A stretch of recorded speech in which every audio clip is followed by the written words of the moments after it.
Hello, সম্মানিত সারা বিশ্বের মুসলিম জাতির প্রতি রইল আসসালামু আলাইকুম। হিন্দু জাতির প্রতি রইল আমাদের পক্ষ থেকে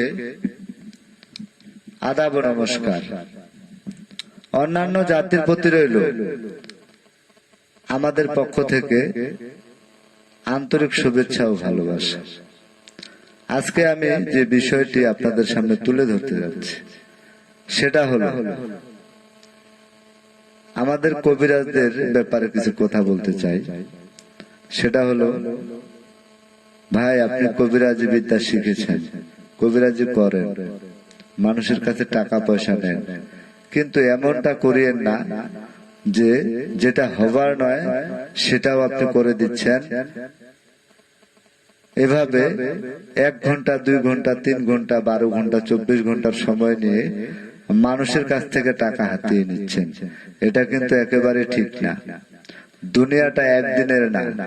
আজকে আপনি জীবিত আছেন, কালকে মারাও যেতে পারেন। আপনি যে একজন মানুষের কাছ থেকে টাকা পয়সা নিচ্ছেন, এই যে টাকা পয়সাগুলো নিয়ে আপনি খাচ্ছেন বা অনেক কিছু করতেছেন, ভোগ করতেছেন, একদিন কিন্তু এই টাকা পয়সার হিসাব ঠিকই আপনাকে দিতে হবে। ইহকালে না দিলেও পরকালে আপনাকে সেই হিসাবটা দিতে হবে।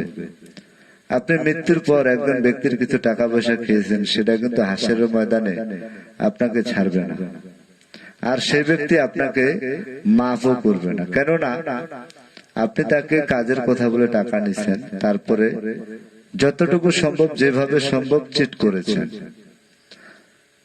আপনাদের মতো 2-1 জন প্রতারকের জন্য সারা বিশ্বে, সারা বাংলায় আজকে কালো ছায়া নেমে এসেছে, কবিরাজদের নামে আধার নেমে এসেছে। কেন ভাই?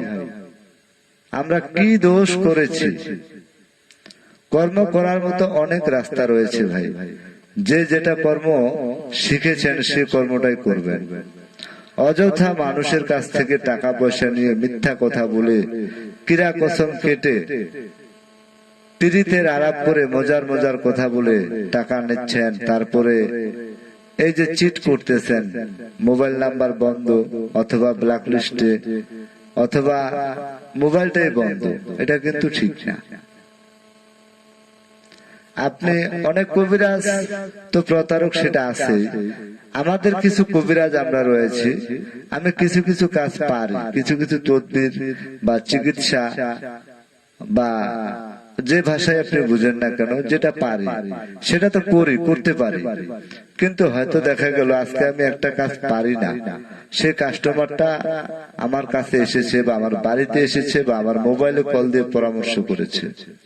আমি কিন্তু যেটা আমার দ্বারা সম্ভব না, আমি সরাসরি বলে দিই, ভাই আমি এই কাজটা করতে পারি না বা এটা আমার পক্ষে করা সম্ভব না, আপনি অন্য কোথাও চেষ্টা করেন।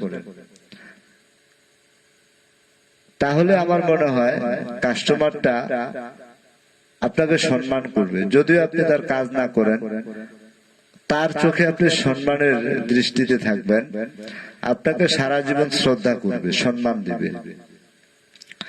আর এই যে 2000, 4000, 5000 টাকা মানুষের কাছ থেকে নিয়ে আপনি এই যে চিট ব্যবসা করেন, এটা একেবারে ঠিক না।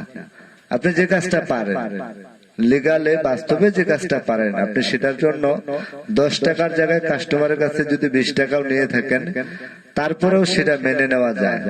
আমি আপনার কাজ করে দিচ্ছি, 10 টাকার জায়গায় 20 টাকা নিচ্ছি, আপনার ভালো লাগছে, আপনি আমাকে টাকা দিচ্ছেন, সেটা মেনে নেওয়া যায়। কিন্তু এমনটা না যে টাকা পয়সা নিলেন, কোনো কাজই করলেন না, বিভিন্ন রকম কৌশল অবলম্বন করে চিট করলেন।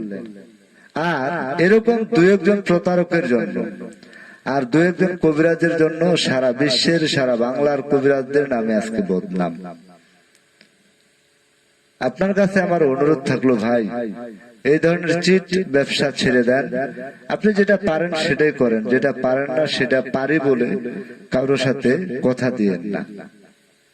বেশি কিছু আমি বলতে চাচ্ছি না, কারণ আমি একজন সাধারণ কবিরাজ, ছোট্ট কবিরাজ। কে শুনে আমার কথা? আমার কি মূল্য আছে? তারপরেও মনের আবেগ, বিবেক, কিছু প্রশ্ন আমার থাকে। তাই ছোট্ট মানুষ হিসেবে, একজন সাধারণ ছোট্ট কবিরাজ হিসেবে আমি আপনাদের কাছে জোর হাত করে বলছি, আপনারা কেউ এই চিট ব্যবসাটা করবেন না। আপনি যতটুকু কর্ম শিখেছেন তার ভিতরেই থাকেন। এমনও প্রমাণ আছে যে আপনি লিগালে যদি ব্যবসা করেন, সঠিক তদবির দিয়ে থাকেন, একটা তদবিরের উপর বা একটা কর্মের উপর আপনি অনেক সফলতা পেতে পারেন, যদি সেটা হালাল হয়, বৈধ হয়। আর যদি আপনি বেহালাল অবৈধ ব্যবসা বা কর্ম বা জীবিকা অর্জন করেন, তাহলে যত টাকাই আপনি ইনকাম করেন না কেন, আমাদের গ্রামের ভাষায় একটা প্রথা রয়েছে, চোরের বাড়িতে কোনোদিন নাকি বিল্ডিং উঠে না। আরেকটা কথা রয়েছে, চোরের 10 দিন, গৃহস্থের 1 দিন। যাক, আর বেশি কথা বলে আমি কারো মনে কষ্ট দিতে চাই না। সারা বিশ্বের যত ধর্মের, যে কোনো ধর্মের, যে কোনো ধরনের কবিরাজদের সকলের প্রতি আমার রইল আসসালামু আলাইকুম। এবং সবার প্রতি আমার অনুরোধ থাকলো, আপনি নিজেও ভালো থাকুন, সুস্থ থাকুন, আরেকজনকে ভালো থাকার জন্য সহযোগিতা করুন। আর একজনের জন্য যেন 10 জনের বদনাম না হয়, এই সমস্ত কবিরাজের প্রতি থেকে যেন আস্থা উঠে না যায়। এই জন্যই আমি এত কথা বললাম। আমার কথাবার্তায়, চাল চলনে যদি কেউ আঘাত পেয়ে থাকেন, তাহলে ক্ষমার দৃষ্টিতে দেখবেন, ভুল ত্রুটি মার্জনীয়। খোদা হাফেজ।